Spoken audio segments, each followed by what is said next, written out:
Students, now the topic is how SQL will be operated for data definition language. Mean for the DDL operations, we are just working how DDL operations will be work out. So SQL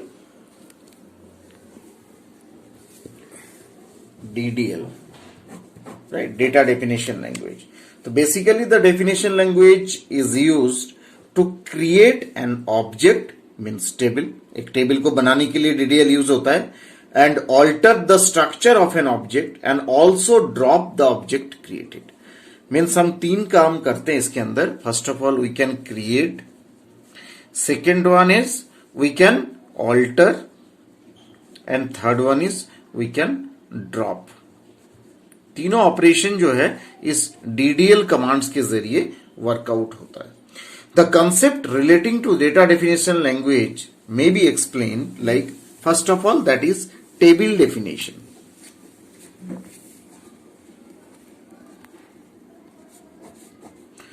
table definition जो main इसका process है, a table is a unit of storage, ये तो आप जानते हो, जिसमें row and column wise data store होगा, that holds the data in the form of rows and columns, right. Basically table, इसके अंदर डेटा डेफिनेशन लैंग्वेज के अंदर टेबल डेफिनेशन जो पार्ट है, इसमें हम चार पार्ट काम करते हैं. First one is create the table, second one is alter table, third one is truncate table, and the fourth one is drop table, right. तो हम चार ऑपरेशन करते हैं. टेबल बनाते हैं, टेबल के अंदर कोई मॉडिफिकेशन हो सकता है, टेबल को ट्रैंकेट करते हैं एंड ड्रॉप करते हैं. तो first part that is create. How can we create a table? Create करना मतलब टेबल का स्ट्रक्चर जो है वो डिजाइन करना होगा. टेबल हम बनाएंगे तो कैसे बनेगा टेबल को, और जो पार्ट हम कर रहे हैं वो RDBMS के तहत किया जा रहा है, तो कैसे इसकी डिजाइनिंग होंगे. तो tables are basic building blocks of RDBMS, right. ये तो आप जानते हो RDBMS के ही पार्ट है. Table contain certain rows, right, rows and columns. Rows को हम क्या कहते हैं? टपल्स. रोज को हम क्या बोलते हैं? Tuples. And columns, those are attributes data in a database. जैसे आपका ये टेबल का एक डायग्राम है, those are row, different rows, and these are different columns. तो columns में क्या रहता है? Attributes रहते हैं, student ID, employee ID, whatever the field you have given. and इसमें rows के अंदर क्या रहते हैं? rows के अंदर आपका tuples बोलते हैं, मतलब इसके अंदर records रहता है आपका, राइट. तो we should specify a unique column name also. We should specify proper database along with its width. तो इन सब चीजों के लिए टेबल का स्ट्रक्चर जब आप क्रिएट करेंगे तो आपको कुछ महत्वपूर्ण चीजें याद रखना है. कैसे? तो टेबल नेम कैसे आप इसको आप बनाएंगे टेबल के स्ट्रक्चर को. तो first of all, while naming a table, first letter should be an alphabet. जब भी आप टेबल का नाम, जैसे आप क्रिएट टेबल, आफ्टर दैट आप क्या करते हो? Table name. टेबल नेम जब भी आप लिखेंगे, पहला अक्षर टेबल नेम का क्या होना चाहिए? अल्फाबेट होना चाहिए. ओरेकल, सेकेंड पॉइंट आपको ध्यान रखना है, Oracle reserved the words can not be used to name a table. ठीक है, ऐसा कोई आपको फ्रेज वर्ड या कुछ और यूटिलाइज नहीं करना है जो ऑलरेडी वहां रिजर्व्ड वर्ड है. Maximum length of A table name should be 30 characters. ये आपको एक तो ध्यान रखना है, टेबल का जो कैरेक्टर लेंथ होंगे वो 30 कैरेक्टर्स से ज्यादा नहीं होना चाहिए maximum. Two different table names, tables should not have the same name, right. एक डेटाबेस के अंदर बात कर रहा हूं, जो भी टेबल्स बन रहा है वो किसके अंदर बनेगा? एक डेटाबेस के अंदर. डेटाबेस के अंदर सेम नाम की दो टेबल्स नहीं हो सकते. अंडरस्कोर, न्यूमेरिकल्स एंड लेटर्स, जैसे अंडरस्कोर लगाते हैं हम नीचे, किसी भी उसके नीचे हम अंडरस्कोर लगाते हैं, या न्यूमेरिकल आपका जो है नंबर्स या लेटर्स, ये सब चीजें जो है are allowed but not blank space and single quotes. जैसे आप टेबल नेम बनाते टाइम कोई सिंगल कोट यूज कर रहे हो या एक दो के बीच में आपने ब्लैंक स्पेस छोड़ा है, वो हम यूटिलाइज नहीं कर सकते। तो स्टूडेंट्स, एक छोटा सा टेबल हम डिजाइन करके दिखाते हैं कि कैसे हम टेबल को बना सकते हैं। सपोज कीजिए हमने लिखे एम्प्लॉय नाम का एक टेबल बना रहे हैं, तो क्रिएट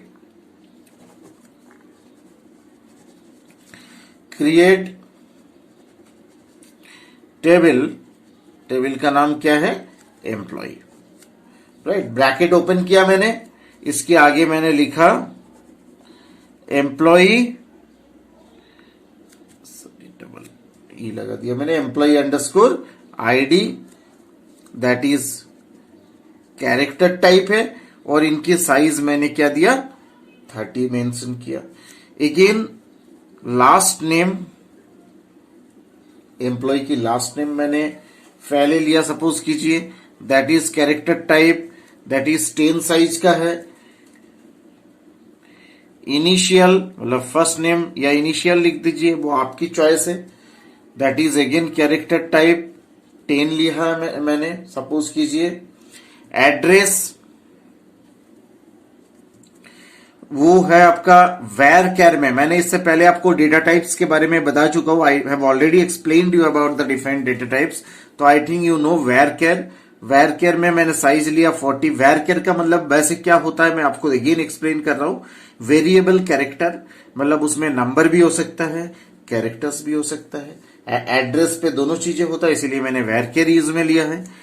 इनके अलावा मैंने और कुछ डेटा टाइप यूज में लिया है, चलिए मैं इसका आगे लिख देता हूं।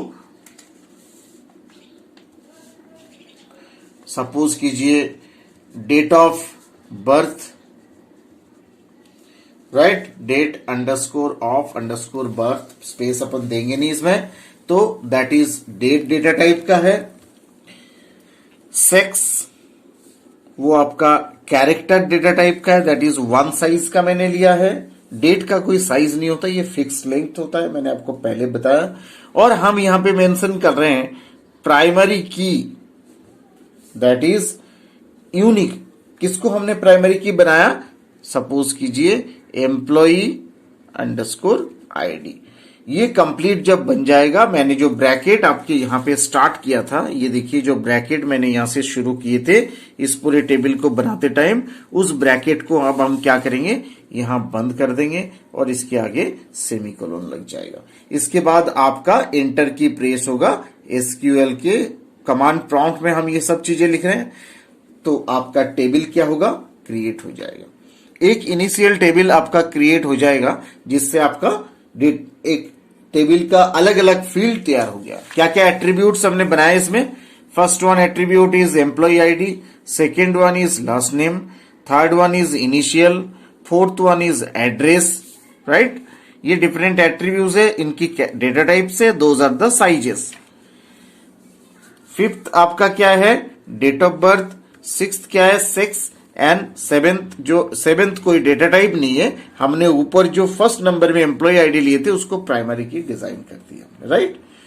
तो स्टूडेंट्स, इससे आपका टेबल क्या है, टेबल आपका जनरेट हो जाएगा। ऐसा ही एक और टेबल आपको समझाता हूं मैं कैसे और डिजाइन कर सकते हैं। सपोज कीजिए मैंने एक और टेबल बनाया, दैट इज क्रिएट टेबल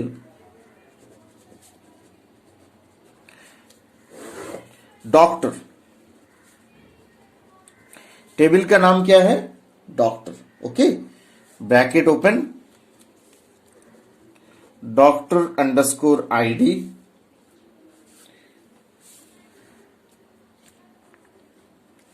इसको आपने क्या लिया है, सपोज कीजिए मैं इसको कैरेक्टर ले लेता हूं 30, okay. Phone number, phone underscore number, ये आपका केस में आएगा, इंटीजर ले लो आप,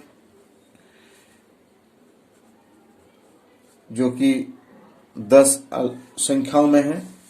इसको भी आप कैरेक्टर लिख सकते हो। अगर अपना मोबाइल नंबर है, डैश सिंबल लगाना हो तो उस केस में आपको लेना चाहिए कैरेक्टर, राइट।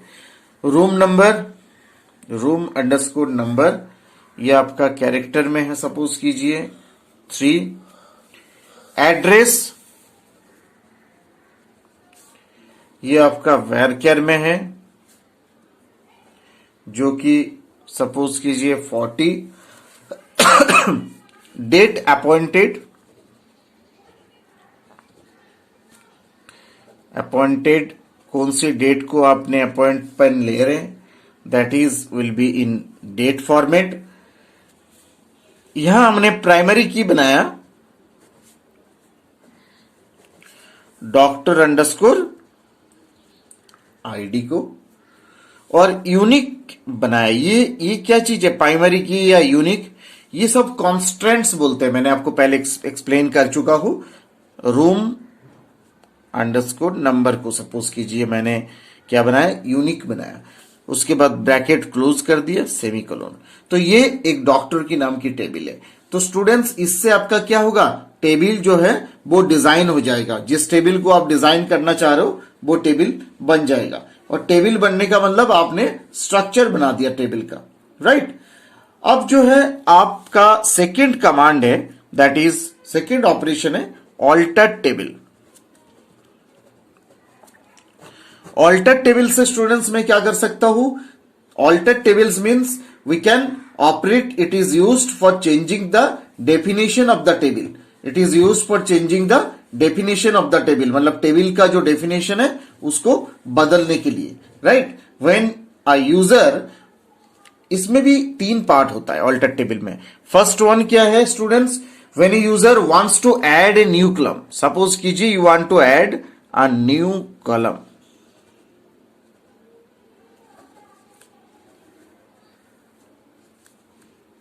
न्यू कॉलम का मतलब आपका ये जो फील्ड नेम था, जो एट्रीब्यूट्स था, इन एट्रीब्यूट्स के तरह आपने एक नया एट्रीब्यूट बाद में, after generation of the table you want to add again, on that time you will have to use the command alter table. आपको आगे इसका एग्जांपल्स के तौर पे समझाया जाएगा, बट अभी आप इनकी पॉइंट्स को नोट डाउन करें। सेकेंड पार्ट, ये किस लिए ऑल्टर टेबल यूज होता है, second, to change the width of a data type, to change the width of data type of any column. मतलब जैसे ये आपका साइज है, 30 यूज में लिया आपने, या 10 लिए, या 3 लिया, whatever you have taken for your attributes size, right. तो that size you can change after creation of the table also. आपने एक बार टेबल बना चुके हो, उसके बाद आप इसको चेंज कर सकते हो। On that time you will have to use alter table command, right. And the third point is to include drop integrity constant, to include drop integrity constants. जैसे कॉन्स्टेंट्स का मतलब मैंने आपको बताया था, प्राइमरी की या यूनिक की। आपने पहले सपोज कीजिए किसी को प्राइमरी की जनरेट कर रखे हो, किसी को यूनिक बना रखे हो, या फिर आपका सपोज कीजिए नल होता है ना, या फिर नॉट नल होता है। तो ऐसा किसी कॉन्स्टेंट्स को आपने यूटिलाइज में ले रखे हैं, उनको आप चाहते हो ड्रॉप करना, मतलब अब हम प्राइमरी की उसको नहीं करना चाह रहे। After creation of all these operations, already you have created the table, after that you want to drop down that constant, means you want to drop the primary key। अब हमें प्राइमरी की नहीं बनाना, भूल गलती से बन गया आपका, उसको हटाना है। On that time you will have to use the command alter table. तो these 3 operations will be performed for working this alter table command. I think you have understood how to create a table for preparing a table under any database, right? And how after creating the table we can use some additional methods for changing the table description using the alter table command. Students, if there is any query regarding these 2 topics, you can ask me. Thank you.